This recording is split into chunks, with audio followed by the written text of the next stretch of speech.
Rehefa alady faharoa isika dia fampianarana ry havana no entina. Dia resy lahatra ny tenako satria raha mijery an'ity fandarana ity sika ilay antsoina hoe perikopa misy ny andiny soratra masina rehetra voalahatra ho vakiana, dia ny alady farany, raha manana ianao eny dia jereo fa ny alady farany dia hoe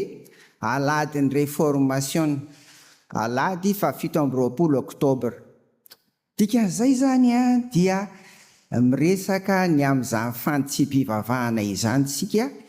niseho ary ny atomboka efa nisy tany aloha fa teo izy zany ny azo lazaina hoe mipoaka dia ny 1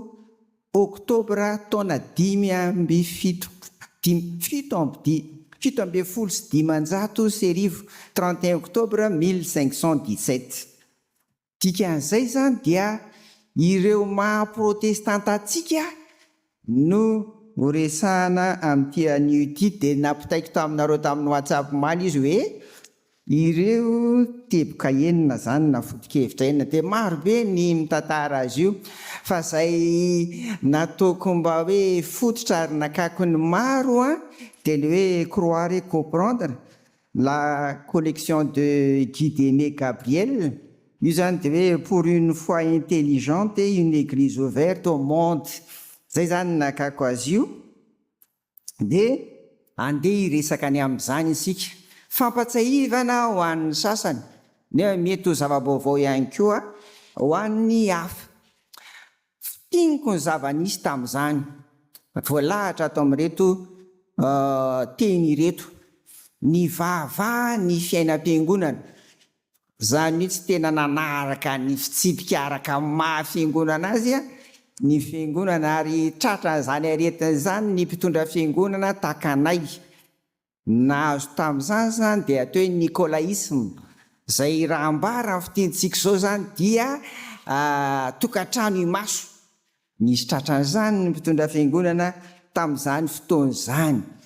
Nalaza koa ilay antsoina hoe népotisme, avy amin'ny hoe neveu, zanaky ny ray tampo. Misy zany tombontsoa manokana omena an'ireo lafitiavana, zany le izy. Dia tonga hatramin'ny hoe na dia tsy mibebaka na mikofesy tsara intsony aza dia tonga dia mahazo famelan-keloka sisa. Mbola nisy koa zany antsoina hoe simonie, avy amin'ilay hoe sinon le magicien hitantsika amin'ny asan'ny apôstôly toko 15, zany hoe ny varotana ny zava-masina, ary tafiditra tao anatin'izany koa raha hoy ny hatramin'ny sakrameta. Ary zany endrika famarotana zava-masina zany aloha dia mbola miseho hatramin'ny ankehitriny amin'izay fihetsiketsehan'ny olona samihafa mba hahatonga anazy ho hita taratra ao fiangonana. Ary farany dia tonga teo amin'ilay atao hoe indulgence, zany hoe misy taratasy namidy tamin'izany dia rehefa mividy an'io zany ny olona dia voavela ny elony, dia tsy maninona na tsy mibebaka tsara intsony aza dia voavela ny elony. Ary raha be vola alohany dia afaka hatrao amin'ny afo fandiovana hatramin'ny havany efa maty tany aloha tany dia ny vola azo tamin'izany no nanamboarana ny basilique de Saint-Pierre io, izay tantara mipetraka amin'ny androntsika ankehitriny izao. Zay fotsiny leo rahafitininy. Dia teo zany nahatonga ny Luther hoe inona ary ny tena mariny, ary izy koa moa zany nangitahita ny tena nanafinoana marina, nangitahita tenanana n'izany eto hoe inona ahoana ny eto mahavoavonjy ny fahadianana imbetsaka izy nidy tany monastera imbetsaka izy fa tsy afa-po izy tamin'izany. Ary dia nifanena tamin'ny filazantsara izy ka zay zany le hovakintsika, ndao hiaraka makitsika ty zany no soratra masina. Nifanena taminy dia nahatonga ny Luther ho rain'ny mpanitsy fivavahana antsoina hoe réformateur zany, ary nevin'ny fiangonana église luthérienne sy ny église réformée ry havako. Ndao ary vakintsika ny Romanina toko 1:17 rahantsika rehetra mamaky izany. Romanina toko 1:17. Rehefa samy nahita dia ndao hiaraka maka izany tsika amin'ny anaran'i Jesoa. Fa amin'izany no anehoana fahamariana avy amin'Andriamanitra avy amin'ny finoana sy ho amin'ny finoana, araka ny voasoratra hoe ny marina amin'ny finoana no velony. Io faran'io zany dia tena tsy enjery andin-tsoratra masina manainga ny protestanta rehetra pofy tsy mpiainany. Ahoana nge? Ny marina amin'ny finoana no velony. Misy enina izy zany ireo atao hoe foto-kevitra. Tenenina koa hoe ny maha-protestanta, tenenina koa hoe ireo no fototry ny teolojia ny protestanta. Tsy maninona. Voalohany amin'izany dia inona? Ilay teny hoe an'Andriamanitra rery ny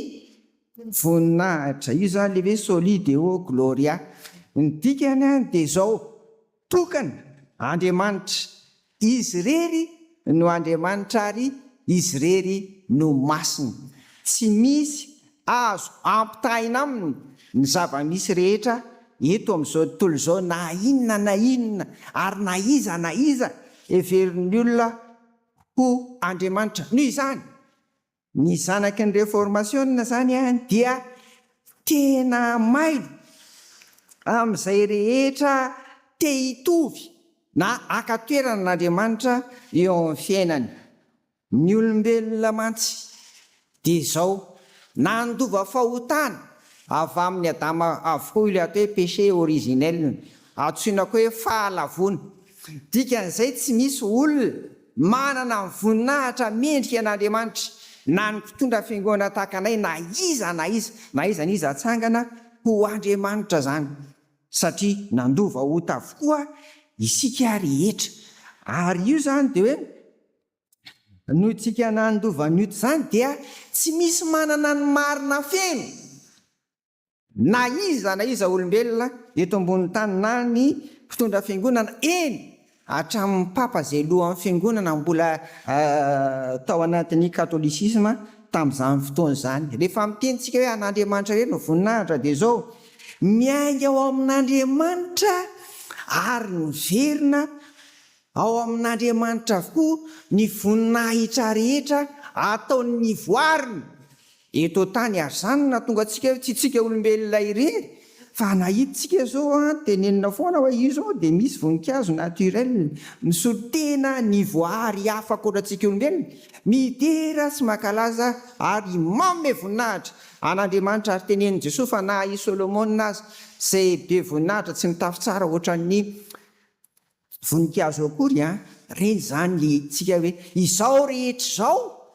dia manome voninahitra an'Andriamanitra avokoa. Noho izany ny protestanta dia mamela an'izay rehetra endrika fampotsampy rehetra nisy tamin'izany ary mbola misy amin'ny androntsika izao. Vitsy ihany no hosontonina riavana, ohatra ny fiakofana na ny fivavahana amin'ireo sarim-vongana, vénération zany io amin'ny resaka hoe statut. Ao koa ny amin'ireo vata atao hoe relique izay misy ny sisan-taolany ireo olo-masina tamin'izany fotoana izany. Ary indrindra ny filazana hoy Luther fa tsy mety diso ny pape, infaillibilité du pape zany, fa mety diso daholo satria nandova fahotana avy amin'ny Adama zany. Feny dia zao: tsy misy zavatra amin'izao ary rehetra izao manana voninahitra mendrika an'Andriamanitra ry havana. Dia zao fa maninona tsika rehefa mirava vao manonina an'le hoe ahoana an'Andriamanitra rery ny voninahitra, satria ao anatin'ny finoantsika ary ao anatin'ny antony nahatongavantsika eto isaorana an'Andriamanitra dia zao: zay atao rehetra atao am-piangonana dia amezana voninahitra an'iza an'Andriamanitra avokoa. Zay zany le rehefa mirava iny. Ary indrindra tsika koa zany le andeha hivoaka amin'ny fiangonana indray dia zao any amin'ny misy atsika rehetra any ary isanandro ny zanaky ny fantsipivavahana voahitsy dia ame voninahitra an'Andriamanitra foana isanandro ary na aiza ry havako. Dia mbola ame voninahitra an'Andriamanitra mandrakarivany isika amin'ny androm-piainantsika rehetra ry havana. Faharoa dia ny fahasoavana irery ihany, sola gratia. Eto dia tsy mitsahatra ny fangatana sy fieritreretan'ny Luther mandrakariva hoe ho voavondro ve izy ary anisan'ny natahorany ary nampitebiteby azy fatratra izany. Fa izao reo fifezatena ho eo nambarako teo verinay ahitana famonjena fomba fanao tamin'izany dia tsy nahafapo azy mihitsy, ary de farany izy de nametra-panontaniana hoe ahoana ny atao azahoana famondrapo anatrehan'Andriamanitra mpamary sy mpanafainy natao rehetra, ahoana no ahafahan'ny olona mpanota hijoro eo anatrehan'Andriamanitra. Rehefa nandinika andritra ny fotoana lavalava izy ryavana de nahatsapa fa fanomezan'Andriamanitra maimaim-poana amin'ny fitiavany ho an'ny voariny rehetra, ho an'ny voariny rehetra ny fahasoavana ryavana, ny asa soa ary sy ezaka ataontsika olombelona rehetra mba ahazahoana famonjena de zava-poana izany. Fa zao Andriamanitra no manome ny fahasoavana, tsy hijeren'ny olona maha-olona azy io izany hoe ry be voninahitra na ry takan'izao na ry masina kokoa na ho, tsy hijeren'Andriamanitra ny olona io izany, fa dia omeny maimaim-poana izany. Koa dia amin'ny finoana rery ihany no andraisantsika koa sy azahoantsika an'izany fahasoavana izany ry havana. Ilay fahasoavana de omen'Andriamanitra ny olona izay zavatra rehetra omen'ny olona nefa tsy mendrika omeny an'izany akory azontsika, omeny maimaim-poana izany noho ny fitiavany ry havana. Zay zany le mirotsaka ho an'ny olombelona rehetra avy amin'Andriamanitra zany fahasoavana izany. Fahatelo, ny finoana. Eto dia mandrozaka amin'ny fahasoavan'Andriamanitra de ny olona indray zany mamaly an'iny amin'ny finoana ry havana. Ny finoana hoy ireo mpanitsy fivavahana ary anisan'izany Lutera de zao fanomezana donko io, fanomezana avy amin'Andriamanitra nefa azontsika atao koa ny mivavaka mangataka, ary zay le ao anatin'ny fanekem-pontsika hoe ahoana tompo ampitomboy ny finoana azo angatahana koa ny finoana. Ny fanahy masina no miasa aty anatintsika andraisantsika ny finoana. Ny finoana no mampifandray sy mampiombona antsika amin'ny Kristianina ary indrindra amin'ny Jesosy Kristy. Teo zao nresaka tamintsika ny anglophone hoe zay mety tsy nahitinareo fa tsy nirehitra ny jiro tao amin'ny tao de somary nitrana ny fiangonantsika izy tamin'ity maraina ity, de hoy zay nialatsy ny kely tamiko pasteur Mensado zay tsika de iray de ny marina iray isika noho ny finoana an' Jesosy Kristy izany. Ny finoana ry havana de zao io zany no iombonantsika rehetra koa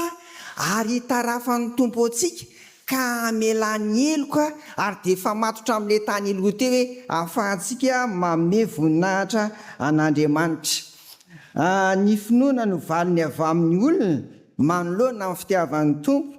ary indrindra manoloana koa ny teniny zay voarakitra ato amin'ny Baiboly. Boky ny finoana ity fa tsy bokina tantara na bokina arkeolojia na tsy fantatra intsony, fa dia boky ny finoana ity ato amin'ny Baiboly no hanovozantsika an'izany. Ary miivo ao amin'ny Jesosy Kristy Karl Barth ry havana. Zany de pasteur réformé nalaza tamin'ny taonjato faharoapolo mitohy kely amin'ny 120 zao. Izy de mpampianatra teolojia suisse de zao ny teniny. Hoy izy ny finoana dia ny eny, oui de l'homme, ny enin'ny olona manoloana ny oui de Dieu na ny enin'Andriamanitra izany. Zava-dehibe zany ho antsika protestanta ry havana. Azo avy amin'ny fiainona ny tenin'Andriamanitra ny finoana de zany no mahatonga antsika mitondra Baiboly. Ary de averiko any tamin'ny taona 13 tamin'ny taona 13 feno 100 taona ny FFPM fiangonana fiangonana protestanta eto Madagasikara iraisan'ny fiangonana luteranina malagasy sy ny fiangonana Jesosy Kristy eto Madagasikara. De zao ray amin'ny tsangam-batony amin'izany ny hoe Baiboly boky no ampiasain'ny zanaky ny réformation ny protestanta ry havana, dia satria ao amin'ny Baiboly misy ny tenin'Andriamanitra. Fa na izaha pasteur ty ary indray rehefa mampiasa telefônina hoa hoe tena nomananina misy impen'olona mitsofoka tapoka dia razany indray aloha nyjerena sy ny tahaka izany dia mainka ve tsika fa mampiasa an'ilay telefona ka dia hoy aho hoe raha mety ry havako fanoizantsika n'izany fiavozana zany andao ampiasa baiboly boky isika fa ao no anovozantsika ny tenin'Andriamanitra ary zany tsy hoe zesta na inona sanatry ny vava ny mahatonga amin'ny protestanta mitondra baiboly mandeha mivavaka fa tena zay mihitsy hoe hafa izy rehefa mampiasa amin'ny baiboliny hitany hoe tia le nitoriana eto le izy dia tadidiny koa zany a rehefa any an-trano any ry havana i Augustin malaza io a raha iny fiangonana filozofy koa sy teolojianina afrikana izy tamin'ny taonjato fahadimy izy dia niteny fa ny fanambarana ny tenin'Andriamanitra na ny toriteny izy dia ilana olona niomana sy vonona ary olona afaka izary zany a amin'ny fotoana rehetra dia zany koa natonga amin'ny protestanta nanomana mpitoriteny ary za dia manentana anareo foana zay afaka mitoriteny fa maha-protestanta atsika izany izany le izy ary dia miomana tsara manaraka an'ireo foto-kevitra izay nambara tamintsika teo ireo fa ny finoana dia avy amin'inona avy amin'ny toriteny ary mitoriteny dia avy amin'inona tenin'ny Kristy soratra masina ny teny antsika amin'izany andraikitry ny fiangonana zany a ary andraikitry ny mpino ry havana fa efatra ny soratra masina ireriany io ilay hoe sola scriptura inona ny dikan'izay voalohany ny soratra masina no manam-pahefana eo amin'ny fiainan'ny mpino na le zaza voateraka vita batisa io na le tahaka na efa ela vita batisa na koa hoe mpitondra fiangonana ary dia samy fehezina sy baikoa ny tenin'Andriamanitra avokoa ilay voarakitra ao amin'ny soratra masina tsisy afaka miala izany tsisy milaza hoe ambonin'io tsisy ary faharoa koa rehefa mitentsika hoe sola scriptura dia zao ny baiboly iray manontolo ihany koa manazava ny tenin'ny baiboly tsy mahazo atao zany mandray fotsiny any hoe genesis dia ty ihanyny a na hoe apokalipsy dia zany ihany ny rehareana tsia fa ny 900 boky zay a no soratra masina ihany no manazava izay voalaza ny aria sy ny ariry havana zany no mahatonga antsika tsy mandray atendrona na makandiny soratra masina ray ihany hoe atao hoteny zao zao dia zay le mahafiangohana anay la zao ny tsia fa ny baiboly ny ray manontolo ao no anovozana voalohany ny fotom-pinoana ao amin'ny baiboly koa na anovozana ny fomba mampanao na le tenenina hoe pratique religieuse ary indrindra zay rehetra hoentintsika miaina eto ambonin'ny tany dia ao amin'ny soratra masina daholo no anovozana an'izany ary ao amin'ny soratra masina irery ihany koa no fototra iaingan'izany ny protestanta dia mandrantsana ary manala an'izay rehetra fomba mampanao sy fihetsika samihafa tsy voarakitra ry havana ato amin'ny fisoratra masina na tsisy fototra ato amin'ny fisoratra masina fa fihetsiketsihana ivelany fotsiny izany ny soratra masina rehefa mitaratra amin'ny fiainan'ny mpino dia izao lasa mijoro vavolombelona ary zay koa zany tsika protestanta ry havana rehefa tarafiny soratra masina tsika ary babiny soratra masina tsy terena tsy vozonana tsy baiko ny hoe ndao hijoro vavolombelona fa mandeha ho azy zany satria sola scriptura vavolombelon'ny soratra masina iny rehetra iny ary farany dia zava-dehibe ho an'ny mpanitsy fivavahana koa ny nampatsiahy fa ny soratra masina no entina ry havana mandrantsana na manitsy ihany koa an'izay rehetra efa tarazo ny enan'ny fiangonana lasa zary ho fomba mampanao amin'ny fiangonana noho izany isika zany dia mieritreritra foana koa hoe ahoana ary iny mety elantsika zany sy ny sisa fa protestanta isika ialana daholo zay rovatsofina sy tradition nefa tsy naomby tsisy fototra soratra masina zafady dia zany mahatonga tsika tsy mivavaka rehefa 15 août ry havana assomption zany satria ny lovatsofina dia nilaza hoe Maria dia niakatra nanapa-karina tany an-danitra iny koa tsy hita tsika ao amin'ny soratra masina izany noho izany ary dia sarovantsika mandrakariva fa zava-dehibe ny fahafahantsika mamaky soratra masina isan'andro ry havana ary zay dia tsy mitsahatra mampatsiahanareo raha misy tsy afaka ny amin'izany ary misaotra ny tompo fa rehefa vory ny taon'ny fiviriny dekona de hoe atao voakalina indray ny soratra masina zaraina isa maraina pastera de tonga de niezaka aho sabotsy zay vory tonga de latsaina tonga de niezaka hoe atao voakalina ka amin'inona sady miomana azy ianao vao maraina de nysofinao nefa ary any sady mikarakara vatana nanatahaka izany tsy falatro ze ataontsika ihany miomana andeha asa ary jereo fa farafahalavan'iny a 9 minitra jereo zany satria zay le hoe soratra masina ihany e zay no mibaiko ny fiainantsika mofinaina iainana isan'andro ry havana dia jereo foana ary eo amin'ny sitintsika eo fa ny ainantsika zany amin'ny maha protestantantsika fa efatra roa zany sisa de zao le antsoina hoe fanjakam-pisorona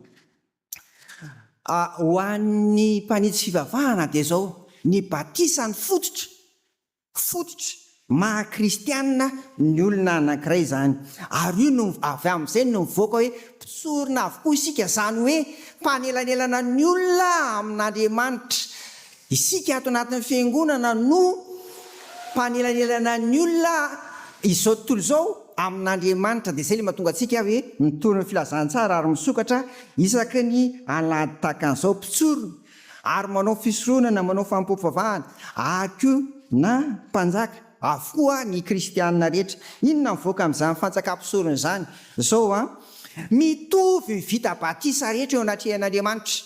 na le vao natao batisa omaly na izay mpitondra fiangonana indrindrindrindra nizany izy na lahy na vavy na kely na lehibe na de zay asa iverina ho ratsy indrindra aza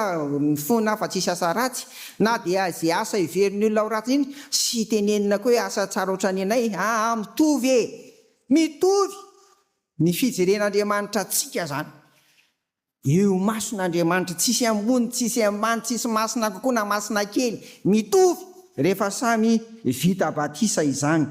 ary zany no mahatonga atsika ry havana hoe isika vita batisa rehetra atao amin'ny fiangonana dia mandray andraikitra amin'izay rehetra atao amin'ny fiangonana izany no mahatonga ny ankizy afaka mamaky soratra masina aty amin'ny fiangonana afaka mivavaka sisisa ary de manentana anao foana fa tsika zao misy vahiny mandalo ihany koa raha mbola mba maharitra 3 volana ianao rehefa misy an'ireny taratasy mandeha reny izy indray anjara maky teny mivavaka enarana dolo zany any tsisy maiko dia mba manorata fa tena zay le fanjakam-pisorona ry havana mandray andraikitra sika amin'ny fampopivavahana satria samy vita batisa avokoa ao anatin'ity fanjakam-pisorona ity de zao na de mitovy daholo ary ny kristianina rehetra de miavaka ihany ny pastera na ny mpitandrina na ny toy izany satria nahoana no izy nianatra teolojia zay ihany no mampiavaka azy de zay no natonga azy natao hoe filohan'ny fitandremana na filohan'ny paroasy fa iny anarana tsy mitondra maka izy iny fa ny tena filoha chef suprême de l'église de izy Jesosy Kristy rery no lohan'ny fiangonana ary lehiben'ny fiangonana ry havana ity fanjakam-pisorona ity koa de mahatonga atsika hieritreritra ry havana ny amin'ny fiainantsika amin'ny asantsika amin'ny andavanandro ho an'ny mpanitsy fivavahana tahaka andry Luther sy Calvin indrindrindrindra de zao io asantsika tsirairay avy io de vocation ninninna asa na mpanao mofo izy na ninninne na avocat na inona masi ninninna asantsika izy de zao antso avy amin'Andriamanitra rehefa itsika manasoa ny mpiarabelona rehefa itsika manasoa ny olona izany de misaoran'Andriamanitra fa ho antsika aty aloha zany dia asa ho asa zay foana fiteniko amintsika asa no nahatongavantsika taty zany de Jelova olombelona eo anatrehan'ireo cheftsika sy lehibe tsika tsirairay avy mahazanaky ny mpanitsy fivavahana fanjakam-pisorona anao ry havana noho izany dia tsy misy olona tokana milaza tena fa izy no mitondra sy fiangonana tsy misy vondron'olona milaza koa fa izy ny tompon'ny fiangonana tsia fanjakam-pisorona mitovy avokoa tsika ary ampiasain'ny tompo ao anatin'ny fiangonana fa ena sady farany ary de le hoe miavao na mihitsy ahitsy zany amin'ny bilobiloka de mihitsy mandrakariva io zany le hoe Saint-Père réformanda na koa hoe se réformer sans cesse tsy mitsahatra ny miavao nanitsy mandrakariva. Voalohany amin'izany dia olo itera hoe rafitra nataon'olombelona ny fiangonana ka mety diso.